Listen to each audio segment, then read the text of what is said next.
Adafo no mu mechia mo wo yen Awurade Yesu Kristo din mu. Ono a odi hini dada na owo ho no be wo ho ekosi wiase ewiye. Ono a tumi ne ahodin na wo ne nsem no ne din mu na meba mo nchen de. Medin de Osofo Abamfo Atiyemo.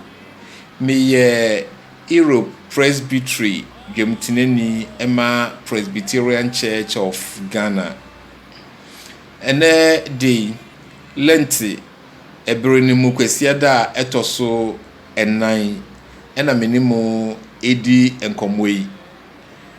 ne etene se esa ne yare a aba coronavirus ya atu afe wiase nyina mu ma wiasefo nyina ensa entumi enso ho adware ne ama ye niwa etutu egu yensem ema obi ahoyiraw ni enti yentumi enhia yentumi nkwa asori te se yekwesi adada no enti eye se enede minimo ebedi nkombo ewo saa efidie eso yempa ibo ne se saa yare domi nyamede ehumu kesi bi ebetwi afe wiase so ekum saa yare ano sebeya wiasefo ho ebeto won sebeya ebetumi enya kwan edi yendwuma esese yedi school fo ntumi nko school edwumayefo bebre ntumi nko edwuma akwantu aye hu yesre Awurade ma ne nsaso Awurade ma ne nsaso na onje ne nkrofo ene kwesia day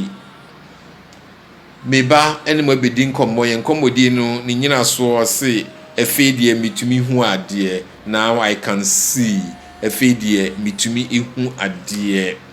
na yenkin kansem ahodo no na edikan eye odifo Samuel Mumma a edikan no ti dunsia nchichemu ba kokosi dumiensa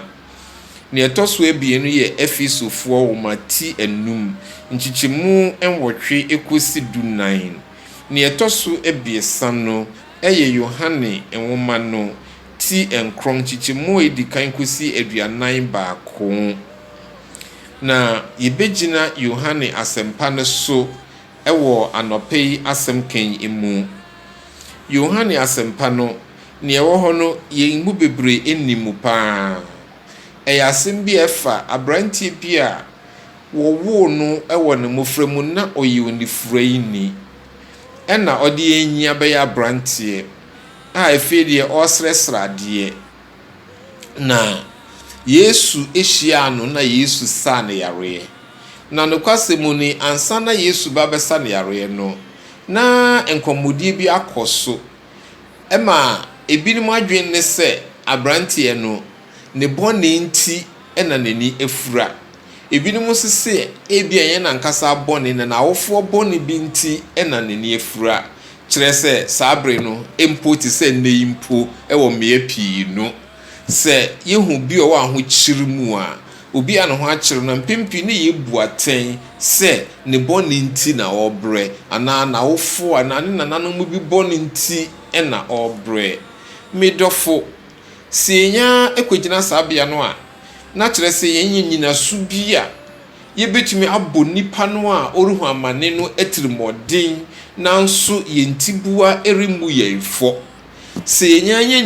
nyina subi se o nipa no ne bɔne nti ana na awofo bɔne nti na obra ayete se nea ato no efata no nea ofata ena wanya nti yeni ayem hihyi bia masa nipa ne bio enti edisa onipa no ejina echi na eba ne sesa onipa no ye hyedempo enkan no mfra enipa mu bebrebio efiri se onse nipa nanso Yesu sa onipa yare na niema mienu a Yesu ye ma sa abrantie ni se na edikan no Yesu esesa enkomodi a efa sa abrantie ho enkomodi efa ne ho ne sen sa abrantie na nani efra na osesrade no ne bone nti obre no na awofo bone nti obre no Yesu sisaye Yesu se enye ne bone na ye na awofo bone na mmom abrantie wei ti bi owo mu yokomu se ebeya onyankopon ani onyam ebeda adi okosa ti bie yi mu oruhu amane se ebeya onyankopon ani onyam ebeda adi enti onyame eyi ni free enipa atemu ebone ni mu se onyame eyi ni fi enipa ahohora ebone mu nipa bona hohora ifiri se ne boni nti na ni efra Yesu yi ni firi mu se enye ne boni binti enye na afọ boni binti na mbombiribi kese binti so onyame enu onyam ebeda di ne etosu mienu a Yesu ye ma abrantie ni se Yesu ema ohu ade se weni efra uruko bebi a gise obi jaw gise obi so mu na abrantie we de Yesu sa ne yare no efe de wenya ne ho otumi ko bebi ope efe bra na nani efra no na osesrade se obi anche ne biribi a onidi enti se nipa bi edidi wie na bi ka na wo modwe ne ho enso Yesu eyi ni firi saa tibie yi enso mu medofo mempa ebo ne se Erade ebehia beye wadom wasesa won so ho nkomodie saa don ya yewo mu ya enipa pa atemu bi agina so ebu animutia enipa pe biribi agina so apo enipa epenyina so bi agina so akase wo enipa abone enti wo mfata ayemye ni mobrohunu biara no Yesu ehia Yesu emmoa Yesu ensaw yare midafo nia etwaso enese Yesu esa enipa yi eyare no sa ayaresa no so de asem foforo kora ebaye asem foforo ben ena ede baye efedie asofo ne twerefo no won pese won beti Yesu ho asem papa no na abranti Yesu so ka se Yesu ana asa ne yare eno ekofa asem baye ene se brea won a enim abranti hu no ebinim hu no pe no won ka se enya abranti we na ne process ade no ebinim so de bi we de nyon no a ebinim so ono a ebi se nyon no a na abranti yankasa ebae no be kan se eyemia no mbisa se ye den ena efedi hu adi na abranti se papa no a wo frɛ ne Yesu no owura na wo frɛ ne Yesu no mihia no ena ode dote ye maniso ena ma me kɔhohoro ye ena mihu ade ho na asɛm no ɛhyase ho na abranti ama ne hu na etoso ebien ɛhyase pe ena asɔfo yi chirofwe farisifwe esoreye say abrantie wo say de na otiapo o say Yesu o say kasa Yesu o say yo no a abrantie fe ni nyame na aso ye ran Yesu bia say de bia Yesu empanifo say Yesu yo ni pa boni o ntumi nsayara abrantie say o ni pa boni an kan betumi afa no so aye say o firi nyame enti nyame aye na woni abrantie ye pray enti kire say abrantie asen ekohia amani bi aye pam no afini pemu se ye de ba brofo mu a ye beka se abranti ne bra na nani efura no sesrade no na he suffered marginalization se so a nani bebu Yesu sa na yare no esa ne Yesu din bata ne hunti no efede he is suffering social marginalization obi e po no ene se chirofo ne asofo ne penimfo yi na womo ewotumi obroni se womo influence ne power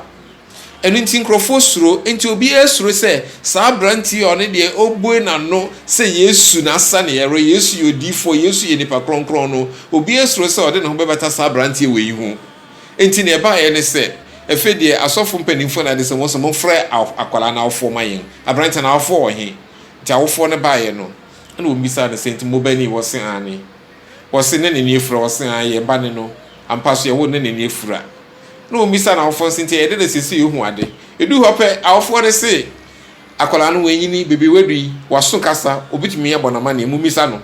efisa awfo no susuro won pese wo de wo ho to asemu so their own son they couldn't speak up for him they were distancing themselves from him social distancing be ya branti ye ko wi ni enti awfo de say when he is of age He is old enough to speak for himself. Social distancing. Social distancing. Medafo, baby, yedri. Say, yehwe Yohane Asempa no ti nkron chichimu aduo no awotwe ne aduasa akwesi aduasa nan no a efe de sa asofo mpanimfo ne farisifo edi ba bi fe wo mo drume abrante no they were cursing him wo drume no adenti a oda so gina ne nan so se Yesu ye nipa kronkron o gina so gina nan so Yesu ye odifo o gina so gina ne nan so se Yesu atumi asa na yare de a Yesu nye nipa bone oye onyankopon enipa ofisoro enu mpanimfo empese won beti kra medofo wo ma brantie eho kire no enti finally den e ba ye wo pamo no fi hie dan mu won pamo no onto ne twene ye hia dan sabre se ke hia dan a eti se na asori dan as bebe judafo ehia wo pamo brantie firi ho efiri se osi Yesu asane yare enti e pamo no ye mpene bio eti se ne yanke beka se pamo no fi asori dan mu se ye mpene wo ho bio social distancing. Nanso enchichemu aduasa enum kosi aduasa nkron ne se bra wo pamo no abrantie pe Yesu tie oti abrantie no asa oti ne omode aye no enti wo se Yesu kohwehwe no na Yesu hu no enti Yesu hu no ena Yesu da ne ho edi kire no sane meni agenkwa no meni onyankopon ba no na abrantie ne gidie enti so gidie dia na Yesu agye ne nkwa enti ne yete ne se ne edikan abrantie ne ni bue ye honam ofemu ba ne etosu mienu no efi abrantie ne ni bue ye odi enifrai kesi a edewiase yina aso no sunkunim ani enidaso kesi bi edewiase yina aso wiase yina ni efura wiase ntumi hunu onyame su onyame tumi onyame nkwagye ewe Yesu Kristo mu Yesu Kristo nkwagye ode bae no wiase ntumi enje ntumu na eno abrantie ehuye abrantie eni bueye fi ni buye kese chenkan no he nipa bebre wa yasore mu a wo mo aso no ani ebuwe wo mu hu ade na nso sunsumu ade hu ne de abowon wo mo da so hunu Yesu senia otefa wo mo da so ehunu senia Yesu hu ade fa tie abrantie na fedi ose efedi mi hu ade kan no ana ni buye kan no yesa na yare physical yare no physical blindness if you man no or say I was blind but now I can see kind of many fraba say me to me hu ade but empempren de enye hunam famu niam nku no hu na ohun niam a ohun rightly ohun ne kwan so pepepepepepe ohun ade te senia ade no eti ewo ni suban so enti te senia Yesu edi nkan hu sa abrantie ni frami na obi ehu abrantie oso abrantie ne boni nti na obre na afọ boni nti na bre Yesu ehu no Yesu hu bibi fufuro ohun yame enu nyam se Yesu esa wani frai kese ne yare firi ho manwa se Yesu etu sa sunsumo efrai na se efiri wu mu a o prejudices na yera efedi hu ade woni kwan so na mpo bebia ayeti se onyame ni ho no wutumi hu yame enu nyam wo ho ahokyere enkrofo bre afoforo manne wutumi hwe na akasa nyame nsa wo mu na nti wo kan papa if you say you see rightly medofo sabria coronavirus ama yintumi hia ama onua ntumi mayonua ama oyonku ntumi mayonkun Yesu mbenwo Yesu hwehwe na ohun Yesu hwehwe bebi awowo ohun na omwo se ye to twene fi obusuo mu a Yesu enso wo onye watu ofa ontar ne kokko ane se ye to atwene efiri nanfofo mu a Yesu hia na omwo se ogidie nti wugina na se ye to akyene efiri feku awo mu a Yesu hia na omwo medafo erade nka ho erade mwo wonyanko na moda social distancing birimu munyanko na moda ifiri se Yesu kan ho medafo yerade Yesu Kristo dom yankopon do ene homo kronkron yanko fa no enka ho ene wontina ina ni dan yina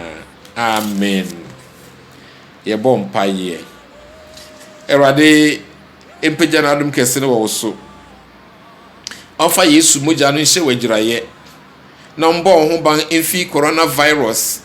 amanneɛ kɛseɛ ho yaredɔm a atu na mo wie mu yi Awurade mmɔ wo ne wadɔfo ho ban mfiri ho yɛn mpaebɔ kɛseɛ ni sɛ Awurade ɛma ogya ahum kɛse bi mbɔ mfa wie mu na nkum coronavirus ase yɛtumi ahunu sɛ yɛn mpanimfoɔ yɛabemfoɔ wɔn mu ni ho aduro nti Awurade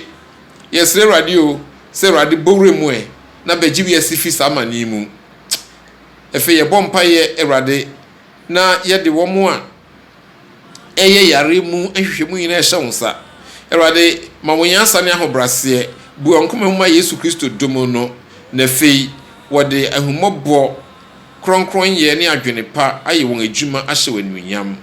yɛda wase yɛwurade ne agye nkwa Yesu Kristo di mu amen.